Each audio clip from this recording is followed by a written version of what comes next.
La guerra entre Israel y Hamás se profundiza mientras el ejército israelí asegura un amplio territorio de Gaza, de las implicaciones de la anunciada división de Gaza y de una posible solución política para un alto el fuego. Hablaremos en esta edición de Noticias. Hamás aumenta la cifra de muertos palestinos a más de 10.000 personas, entre ellos miles de niños.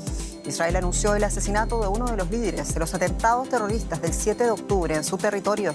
Hamás anunció estas cifras un mes después del inicio de la guerra tras los atentados terroristas que perpetró el 7 de octubre en Israel, dejando a 1.400 muertos y 240 secuestrados, entre ellos decenas de niños. El domingo el ejército israelí publicaba lo que asegura son pruebas de que Hamás usa escuelas y hospitales palestinos como escudos humanos. Mientras tanto, Israel ha intensificado sus ataques en el norte, rodeando la ciudad de Gaza. El ejército israelí afirmó que gracias a incursiones terrestres lanzadas hoy, pudieron reducir la capacidad de Hamás de lanzar contraofensivas. Israel ha atacado más de 450 objetivos en 24 horas. Al parecer, Ciudad de Gaza está rodeada. El ejército israelí asegura haber encontrado evidencias de túneles de Hamás construidos bajo un hospital. Mientras, la Franja de Gaza ha quedado dividida en una zona norte y una zona sur. Israel sigue pidiendo a los civiles que abandonen el norte y algunos siguen el llamado, como muestran imágenes del ejército.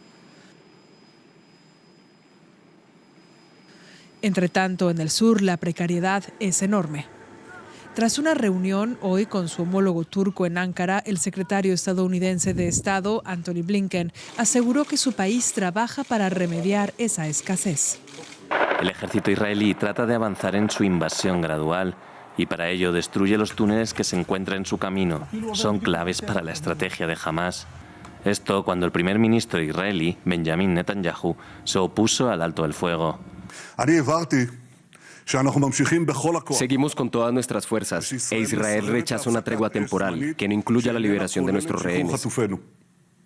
Israel no permitirá la entrada de combustible en Gaza y se opone a transferir dinero a la franja. En este sentido, el ministro de Exteriores de Tailandia aseguró que está en conversaciones con países de Medio Oriente, como Qatar, Irán y Egipto, para lograr un alto el fuego y conseguir la liberación de los 23 tailandeses en Gaza. Son parte de los al menos 242 rehenes que tiene Hamás. Es el ejército israelí dentro de Gaza.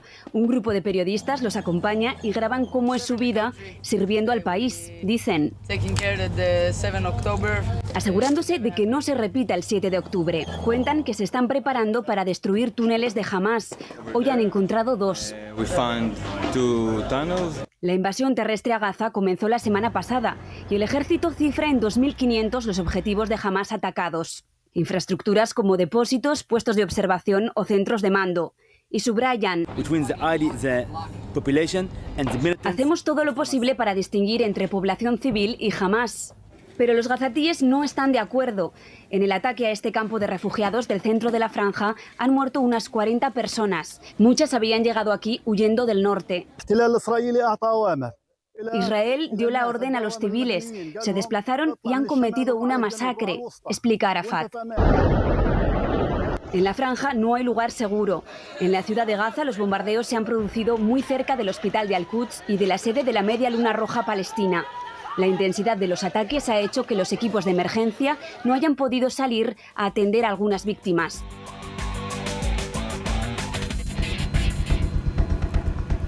Abrimos este segundo bloque de Redacción Abierta con este resumen de medios. En general se trata de medios europeos para contar un poco lo que ha ocurrido en las últimas horas de este mes de ofensiva israelí sobre la Franja de Gaza.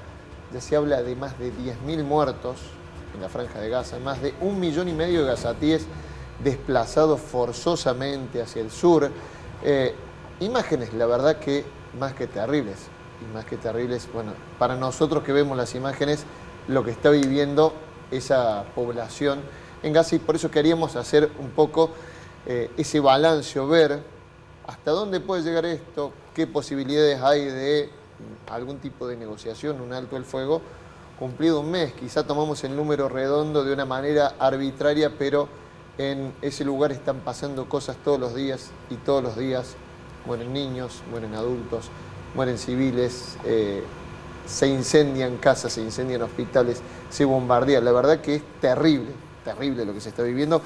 Los hemos invitado a Juan Bañi y a Ignacio Rivas, son integrantes del CEA, uno es doctor en Relaciones Internacionales, Juan, y el otro integrante del programa de estudios sobre Medio Oriente, y nuestro colega y compañero Mariano Sarabia. ¿Cómo les va? Buenas noches. Gracias por venir. Muchas gracias. Mariano, para entender un poco y hacer un raconto de lo que ha pasado en este mes, no sé, las posibilidades de que esto frene, las ves difíciles. Difícil, ¿no? Estaba viendo que las últimas informaciones son que el ejército de Israel ya está en el centro de la ciudad de Gaza, no solamente en los alrededores. Quedó partida Gaza.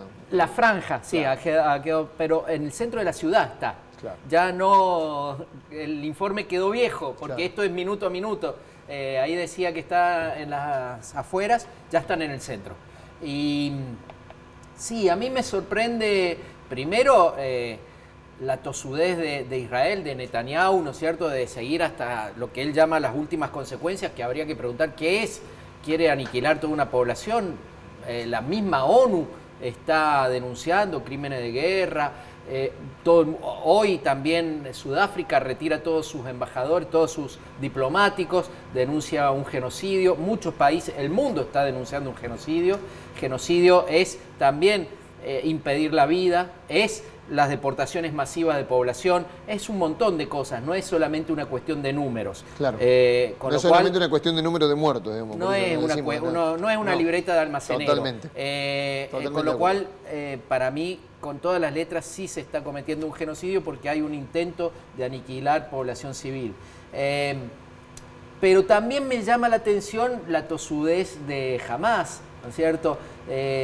Digamos, si vos golpeaste, demostraste la fuerza, también con terrorismo, porque también hay que decirlo, era población civil israelí la que era objetivo. Y bueno, pero yo entiendo la estrategia. Bueno, ya lo hiciste. Te están destruyendo, te están matando tu propia población. ¿Por qué no liberás los rehenes? Porque ya ¿para qué le sirve en este momento a Hamás los 200 y pico de rehenes? Tampoco entiendo Hezbollah, que es una fuerza muy grande, quizás la fuerza militar más grande del mundo árabe, que infinidad de veces dijeron, si hay una invasión terrestre, vamos a meternos con toda la fuerza a defender a nuestros hermanos palestinos. O sea, no digas nada, sino porque es ridículo. Me parece que es un juego de intereses, un ajedrez muy cínico, y en el medio hay 10.000 muertos y puede haber muchos más. Vos decías, no entendés a no Hamás. Entiendo ni a Hamás, no entiendo ni a Israel. Ahora, o sea, dentro de la crueldad, hay cosas que uno puede entender, no comparte, pero entiende. Ahora, esto de hoy no lo entiendo. Juan, digo, porque hay una posibilidad de negociación entre esto que es, bueno, Hamás, un movimiento, digamos, una organización terrorista, y un Estado que bombardea, digamos, y mata a diestra y siniestra sin medir consecuencias. Bueno, como señalabas recién vos, Mariano, no hay ni atisbos de algún actor que tenga que tenga la intención, más allá de cierta retórica y estos discursos cínicos que vemos, ¿no? O sea, vos ya enumeraste algunas de las situaciones, pero tuvimos cumbre de los países árabes, instancias en Naciones Unidas en Asamblea General, promovidas por Brasil, donde fueron rechazadas, digamos, vetadas en el Consejo de Seguridad por Estados Unidos. O sea, hay una sucesión de fracasos donde ni siquiera la palabra alto el fuego se logra, como algo en cualquier otro conflicto, a los días o a la semana. La comunidad internacional por lo menos se lograba, en este caso, no está ni en el lenguaje de los actores la palabra alto el fuego. O sea, Estados Unidos habla de pausas humanitarias, pero que nadie sabe qué significaría siquiera eso. Entonces, en algún momento se especuló con la intervención de Estados Unidos y una posible, no pausa, sino negociación con la llegada del presidente estadounidense a la zona. Vaya a saber con qué interés, eso es otra cosa, digamos, Pero es una paradoja porque, digamos, es el principal aliado de Israel. Cuando vos sos aliado de una de las partes solamente, tu capacidad de negociador o de mediador me parece que está no vas a leer, por lo menos, reconocimiento de las partes, ¿no? Si acercaste dos portaaviones y hoy se está hablando de un submarino nuclear entre las costas, creo, de Egipto, ¿no? Sí. También asentado allí, o sea, es evidente de que Estados Unidos te está dando una carta blanca total, digamos, y que hay un apoyo irrestricto. Además, está dicho en los discursos de todos los actores, o sea, no hay ninguna... De hecho, no lo recibieron el rey de Jordania y el presidente de Egipto, no se quisieron juntar con Anthony Blinken, con Biden. Así que no podés negociar si te pones del lado de uno. Ignacio, ¿vos cómo lo interpretás también, incluso tomando algo que se dijo, digamos, y que también lo tomaban en el tape introductorio, llegar hasta las últimas consecuencias que plantea Netanyahu? ¿Qué implicaría eso? Y del otro lado también, ¿qué implicaría que sigan? No, bueno, como nosotros lo vemos, hay una operación que llevan adelante la Fuerza de Defensa de Israel, ¿no?, que es literalmente una ofensiva militar en la Franja de Gaza, que tiene dos objetivos particulares. El primero, sí, la erradicación de Hamas, que esto lo dicen los portavoces, ¿no?, célula por célula. Eso es, literalmente, no tenemos una medida para decir, bueno, qué es lo que quiere decir célula por célula, si es meterse dentro de barrio por barrio, si es meter los tanques dentro de los barrios. Bueno, ya ha habido tanques dentro de los barrios, en el barrio de Zaytún, por ejemplo, en la ciudad de Gaza. Entonces, podemos ver que literalmente se está llevando a cabo de esa forma. Y el segundo era rescatar a los rehenes que fueron secuestrados. Pero tampoco hay, hay un ámbito de incertidumbre muy grande, no hay cartas sobre la mesa puestas claramente y no se sabe hasta qué punto va a llegar. Es la primera vez en la que hay una ofensiva militar dentro del territorio en la que no hay un punto final. O sea, no hay, en el 2014, por ejemplo, había un plan de retirada, ahora no lo hay. Entonces no sabemos hasta qué consecuencia puede llegar. Además, teniendo en cuenta el contexto del bloqueo total de Gaza, ¿no?, de cortar las comunicaciones, los servicios de internet, se cortó la principal arteria de ruta de Gaza, digamos, que va desde 45 kilómetros de largo, desde el norte hacia el sur, y bueno, sumado a los ataques aéreos, hay toda una situación para tener en cuenta. En la mayoría de los conflictos, bueno, retomo una frase que parece hasta de perogrullo, pero sí se dice que la primera víctima es la verdad y un poco uno duda de lo que llega desde aquel lugar. En ese preservar o no, o le interesa a Israel la vida de los rehenes que están del otro lado, se podría decir, porque uno diría, bueno, a ver, tienen 200 rehenes, más o menos, se calcula, no se sabe todavía, pero estaría en búsqueda de, bueno, la vida, o como dicen muchos hasta israelíes que protestaban en el centro de Tel Aviv, diciendo, con el ojo por ojo nos vamos a quedar ciegos. ¿Hay un interés realmente por la vida? ¿Hay otros intereses que uno no ve? Bueno. En el caso, además, que hay que empezar a separar las cosas. O sea, por un lado, la rama militar, sí, por el otro lado, el gobierno de Israel, la política, que está sumida en una crisis sin precedentes. Pero la rama militar la controla el poder político. No tal extensión, digamos. Hay matices para ir a ver, digamos, pero en realidad hay una situación de conflicto político que se tradujo después en la administración de Israel y que, bueno, ha activado clivajes internos de los que a veces es difícil salir. Pero sí hay algunas ramas en las que han cerrado algún tipo de acuerdo, por lo menos para garantizar gobierno, por ejemplo. Pero para mí no sería una cuestión de un dilema moral en ese caso, sino que tendría que ver ya con cómo se soluciona una cuestión que también lo hace partícipe a la sociedad israelí, porque en la sociedad israelí también hay movimientos de derechos humanos, movimientos que tratan de ayudar a esta situación para tratar de recuperar los rehenes lo más rápido posible, digamos, eso, y a veces no se lo ve mucho en los medios tradicionales. Y la propia familia de los rehenes también tienen una presencia pública muy fuerte demandando que el gobierno... Sí, yo respondiéndote me parece que está claro que no les importa. Porque si vos estás diciendo que del otro lado hay unos terroristas inhumanos que se comen los niños, que son malísimos, que esto, que el otro, bueno, yo con más razón andaría con cuidado porque tienen 230 de los míos. Y no entraría a los bombazos como están haciendo. Sinceramente, eso, sumado a la penetración del territorio de hace exactamente un mes. Yo estuve ahí y vi esa frontera. No te cabe en la cabeza que haya pasado lo que pasó el 7 de octubre, realmente. Sumado a lo que dice Egipto, de que les avisó y un montón de cosas, lo que dice Ignacio, que es muy interesante, el conflicto interno. Este fue un año lleno de protestas, de manifestaciones por la reforma judicial que intentó hacer Netanyahu, etcétera, etcétera. Entonces hay muchas cosas que son muy vidriosas, muy difíciles. ¿No te cabe en la cabeza la manera en que Hamás realizó el ataque del 7 de octubre, decís? Por lo claro. La seguridad. O sea, según dicen, bueno, estaban las fuerzas más concentradas en Cisjordania y por eso no miraban tanto a la franja, pero la frontera... No, pero ¿por qué estaba concentrada en Cisjordania?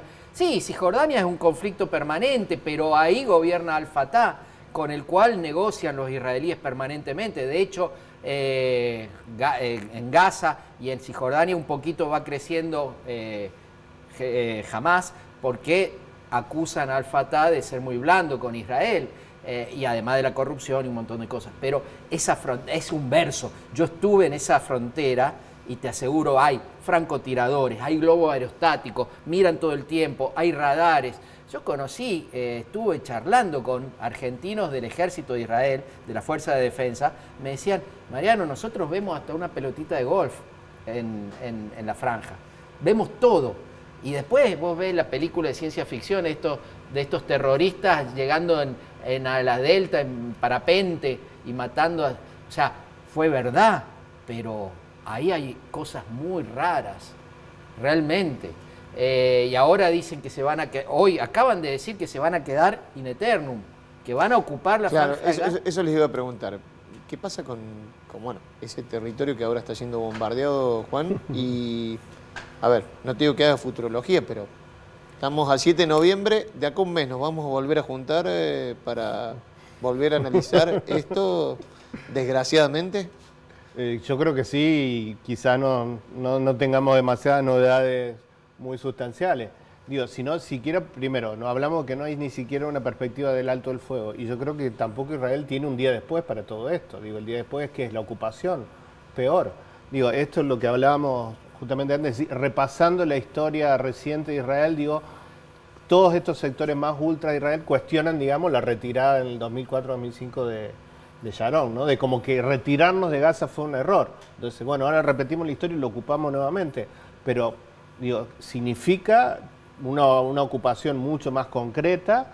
¿Y qué significa? O sea, la experiencia indica que estas ocupaciones, como vos señalabas, casa por casa y barrio por barrio, se transforman en una guerra de una connotación constante que es imposible, digamos. Además, es Fallujah en Irak, hay innumerables ejemplos de una guerra inacabable, casa por casa. Digo. Esos pibes del 2005 sí, quizás son los terroristas de hoy. Y esos pibes de hoy que están viendo cómo masacran a todo su pueblo, ¿qué piensa Israel que van a hacer dentro de 10, 15, 20 años? Están construyendo más terrorismo, o más resistencia, llamarle, o más guerrillero, sería discutible los términos, ¿no es cierto? Claro, pero claro. Están echando leña al fuego, no están resolviendo nada. Y no hay perspectivas de algún interlocutor palestino digno como tal, digo, porque no, por lo menos las autoridades de la Autoridad Nacional Palestina, su incidencia es, no sé cómo lo ves vos. ¿Cómo lo ves, Ignacio? No, digamos, ha habido repercusiones en regionales, sí, hemos escuchado a Arabia Saudí que literalmente fue directamente hacia Estados Unidos y trató de mediar la situación, pero por abajo de la mesa, digamos, tratando de dar cuenta de que si Estados Unidos no ponía suficiente presión sobre Israel, sí iba a desencadenar una situación de una escalada regional. Irán, por su parte, intentó de alguna manera no meterse en el conflicto. Tenemos el caso de los hutíes en Yemen, que declararon guerra, pero el alcance de los misiles y de su ofensiva militar, digamos, está puesta en juego, porque tiene que pasar primero por todo un blindaje norteamericano que está emplazado en la costa, ¿no? Y ya sabemos lo de el submarino nuclear que está en Egipto, digamos. O sea, y por otro lado, Hezbollah, que fue una sorpresa, porque decidió no declarar la guerra, decidió no meterse en el conflicto, aun cuando Israel estaba preparando una ofensiva por el norte. Buscó la manera de mantener las cosas en la frontera, cosa de todavía tener un margen de acción para el futuro. por eso es como que no está dicho qué es lo que va a pasar, ¿no? Sí, y no aparece ese, a ver, si por llamarlo de alguna manera, ese actor de peso que pudiera frenar las cosas, digo. Hoy sí, Estados Unidos puede disuadir a Israel, pero el tema es a qué costo, ¿no? Y ahora hasta este punto no estamos viendo que Estados Unidos vaya en esa dirección, sino totalmente la contraria. Yo creo que el único actor de peso que puede frenar esto es el pueblo de Israel, es los ciudadanos de Israel que por primera vez sienten miedo de verdad. Porque esto que hizo Hamás, más allá de si hubo o no hubo complicidad israelí, pero está demostrando que tiene un poder de fuego que hace 10, 15 años no tenía. Y por primera vez en la historia, por ejemplo, Argentina manda aviones para evacuar ciudadanos, eso no pasó nunca. Y muchos israelíes dicen, yo estoy teniendo el miedo que nunca tuve. Entonces, ese pueblo con miedo le puede parar el carro a un gobierno verdaderamente de extrema derecha y criminal. Sí, y cegado en esta ofensiva. Y los judíos totalmente del mundo.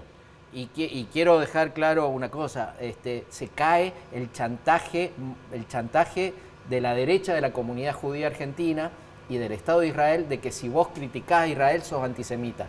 Porque ayer en Estados Unidos los ultraortodoxos judíos, miles, denunciando el genocidio. La semana pasada en la estación central, Gran Central de Nueva York, hace 10, 15 días en el Capitolio de Washington, muchos judíos a lo largo del mundo diciendo no en mi nombre y criticando al Estado de Israel. Les agradezco a los tres haber venido, la verdad que el panorama no es muy esperanzador, esperemos no juntarnos de vuelta para analizar lo que sigue, sino lo que fue. Gracias. Nos vamos a la última pausa en Redacción Abierta, ya venimos con el cierre.